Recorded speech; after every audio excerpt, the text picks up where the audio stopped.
Pauvre Donald Trump. Amis internautes, bonjour, bonsoir. Je suis Henri-Claude Innocent, haïtien, ingénieur civil, professeur retraité, vénérable maître franc-maçon. Je dirige depuis 2020 le MIG 13, mouvement Yahvé guinéen du 13 janvier 2010, une organisation civique, une organisation civique engagée dans le combat pour la prospérité et la dignité des Haïtiens. Cette vidéo est la 8e que je partage avec vous et la 4e en langue française. Amis internautes, quand un chien aboie, il attire toujours l'attention sur un danger. Donald Trump rend service aux Haïtiens. La haine d'Hitler a beaucoup aidé les Juifs. En effet, l'éducation catholique a zombifié les Haïtiens en 164 ans, 1860-2024. Il faut réveiller les Haïtiens par tous les moyens.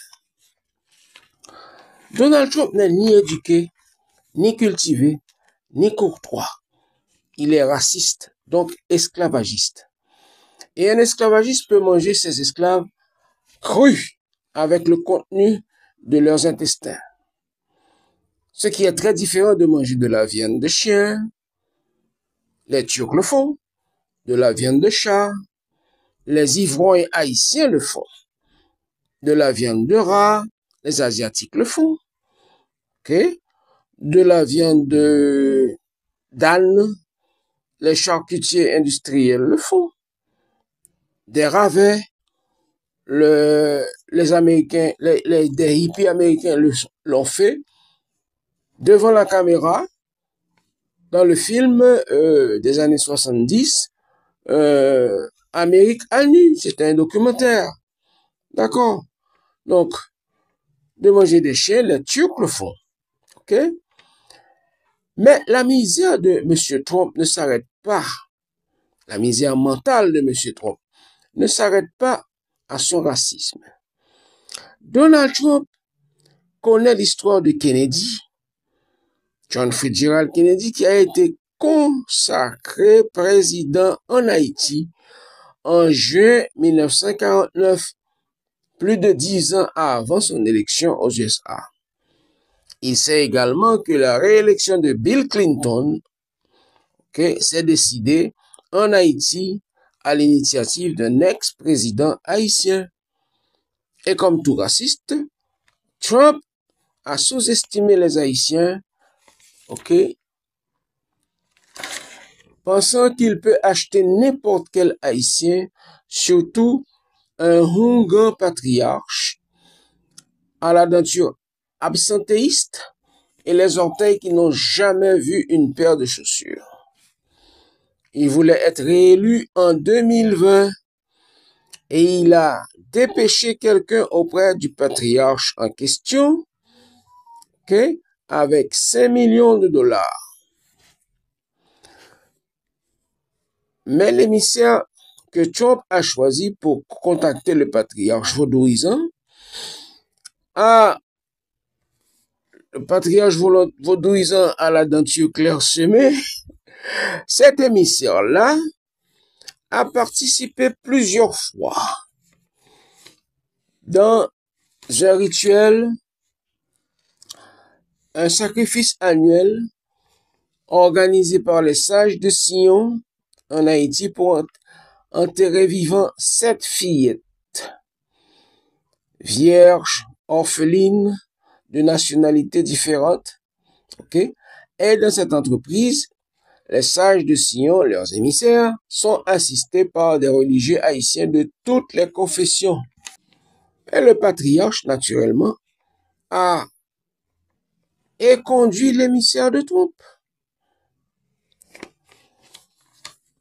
Et Trump a traité Haïti de petit peuple de merde, injure qui lui aurait été dicté par un de ses amis juifs. Ce sacrifice auquel je viens de faire allusion est exécuté pour exciter la colère de Yahvé contre le peuple haïtien.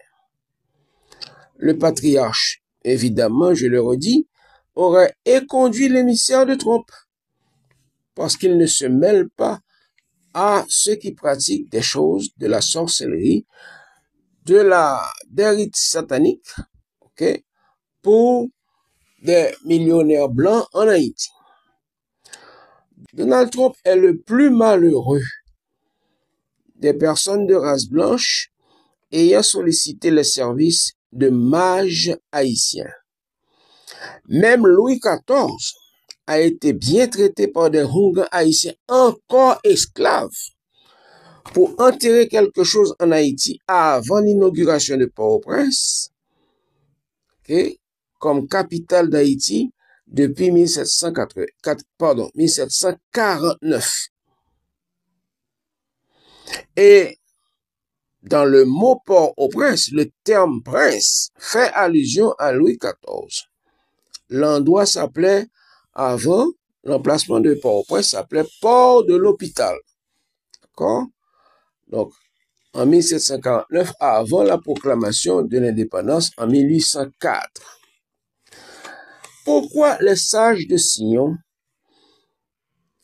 doivent-ils maudire la terre d'Haïti tous les ans avec le sang et la chair de 7 vierges sorties d'orphelinat de plusieurs pays? Je répète, pourquoi les sages de Sion doivent-ils maudire la terre d'Haïti tous les ans avec le sang et la chair de 7 vierges sorties d'orphelinat de plusieurs pays? Haïti et les îles de la Caraïbe sont ceux qui restent de la capitale de l'Atlantide, le Pangé, après cette guerre nucléaire qui opposa Lucifer à son père Yahvé.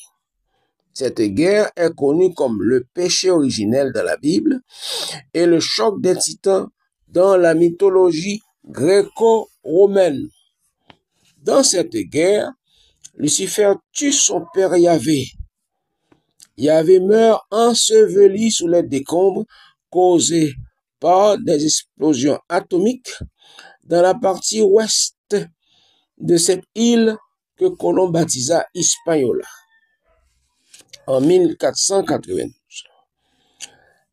C'est le tiers ouest de la superficie d'Hispaniola qui devint la colonie de Saint-Domingue, puis la République d'Haïti, tandis que les 2 tiers est devinrent la République dominicaine. Pour le peuple haïtien, le peuple haïtien, créé par le commerce des esclaves arrachés des côtes d'Afrique, le peuple haïtien donc se retrouve aujourd'hui le gardien de la tombe de Yahvé, le gardien de la dernière porte magnétique ouvrant sur l'espace et donnant accès en temps réel, sans années-lumière, à 5 planètes habitables, au moins 2 fois plus grandes, habitables et habitées, au moins 2 fois plus grandes que la Terre.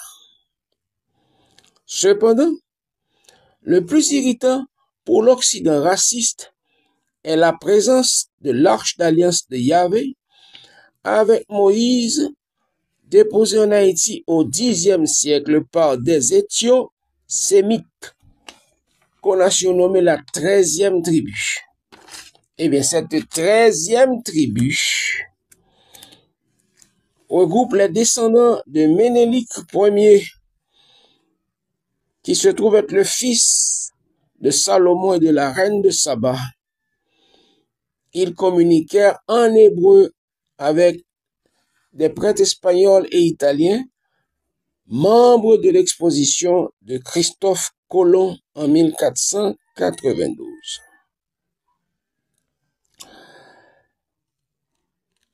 La Bible, rapporte que l'Arche d'Alliance a tué 185 000 soldats de Sennachérib, un ennemi des Juifs tandis que l'armée juive dormait.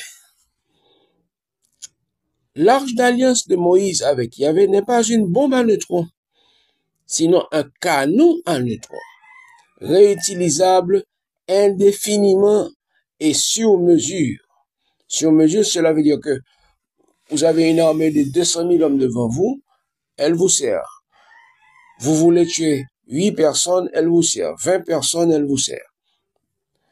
C'est elle que les grandes puissances cherchent en Haïti depuis 1492. Ne pas confondre l'arche d'alliance de Moïse avec Yahvé avec l'arche de Noé. Donc,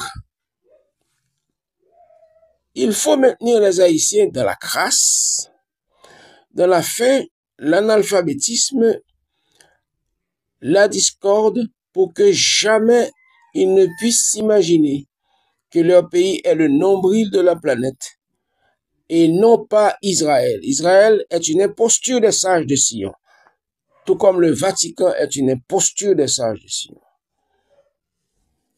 Et la plus grande tare des Haïtiens est, je le répète, l'éducation, l'enseignement catholique tel que livré par les frères de l'instruction chrétienne depuis 1860. Voici quelques faits qui expliquent, malgré la zombification des Haïtiens, parce que tous les Haïtiens n'ont pas été à l'école, ok? Pardon. Ok? Donc, les analphabètes haïtiens n'ont pas été influencés par l'éducation zombifiante des frères de l'instruction chrétienne. Donc, voici quelques faits qui expliquent pourquoi l'Occident raciste déteste et redoute autant les Haïtiens. 1776. Alors, c'est une répétition, j'ai cité ces faits déjà dans une autre vidéo sur le cosmisme. 1776, le comte d'Estaing, un révolutionnaire français, recrute 300 futurs citoyens haïtiens dans la colonie française de Saint-Domingue, elle-même future République d'Haïti, pour aider les indépendantistes américains contre l'armée coloniale britannique. Et les Américains gagnèrent la bataille de Savannah en Atlanta grâce au contingent haïtien. 1791-1804, avec l'arche d'alliance de Moïse, les esclaves haïtiens massacrent 90 000 Français, 3 000 Espagnols et 1700 Anglais, des Britanniques, pour créer notre indépendance. 1810, Haïti aide Simon Bolivar à libérer 5 pays d'Amérique latine de la colonisation espagnole. Colombie, Venezuela, Bolivie, Équateur, Pérou. 1812, Haïti donne du sucre et du café en cadeau aux révolutionnaires mexicains que ceux-ci revendent pour s'acheter des armes. 1923-1958, Haïti crée le mouvement indigéniste avec le docteur Jean Price Mars. Ce mouvement donnera naissance au mouvement de la négritude avec Aimé Césaire et Léopold Sédar Senghor à l'échelle internationale. Et à son tour, ce mouvement, la négritude, va créer la prise de conscience indépendantiste en Afrique pour créer les mouvements indépendantistes en Afrique dans les années 1960. OK. Maintenant, en 1934,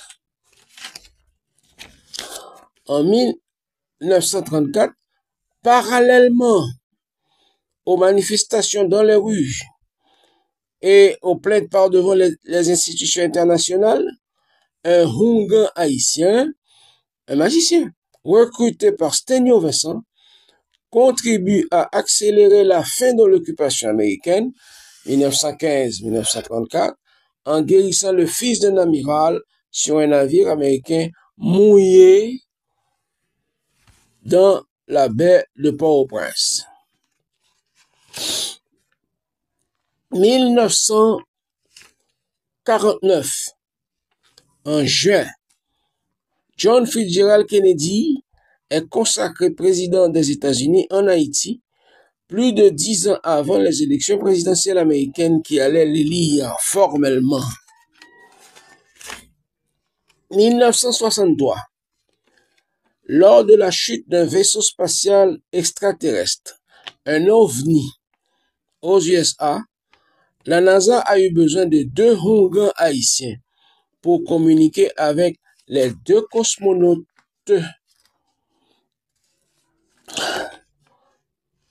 extraterrestres.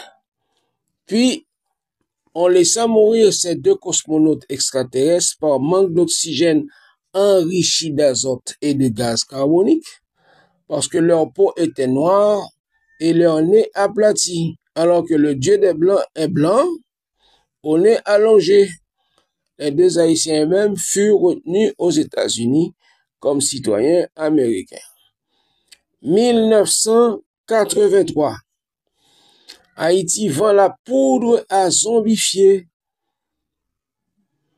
5 onces pour $800 à un psychiatre juif via, par l'entremise de, un journaliste scientifique canadien, Wade Davis, de National Geographic. Le psychiatre meurt en tentant de synthétiser la poudre en laboratoire. Mais son fils réussit à le faire. Et ce fils confia à Danny Danache, feu Danny Danache, journaliste haïtien, qu'il a obtenu un contrat avec la NASA pour endormir 3 cosmonautes américains, évidemment, pendant un voyage aller-retour de 5 ans, afin de recueillir des données sur une planète habitable. De plus, le fils du psychiatre affirme qu'il allait réaliser 11 milliards de dollars en anesthésiologie avec la poudre à zombifier synthétique. Imaginez-vous $800 comparé à 11 milliards de profit. 1992, Haïti décide de la réélection de Bill Clinton comme président aux USA. 1998, un Hongan kabbaliste haïtien donne la Coupe du monde de football à la France pour 1 million d'euros. La photocopie de ce chèque existe encore en Haïti. Dans les années 1980, Ogiva Electronics, une firme informatique fondée par Éric Antoine, un haïtiano-canadien, décroche le contrat avec la NASA pour définir les algorithmes du logiciel qui devait commander le bras articulé de la navette spatiale qui participait au montage de l'espace, dans l'espace de la Station spatiale internationale. Donald Trump nécessite les services d'un psychiatre sérieux. Et à défaut de psychiatre, il existe au moins un Hongan ou une Mambo en Haïti qui peut le guérir. Trump est condamné à être grossier, inhumain et malheureux et détesté de tous pendant le reste de ses jours. Je vous signale que pour obtenir des informations sur les sages de Sion, vous pouvez visionner mes vidéos en français. Okay? Et Yahvé aussi, vous aurez des informations sur Yahvé, d'accord, dans mes anciennes vidéos, dans mes vidéos en français. D'accord? Donc, ce vidéo sur Trump sera traduit en espagnol promptement. Donc,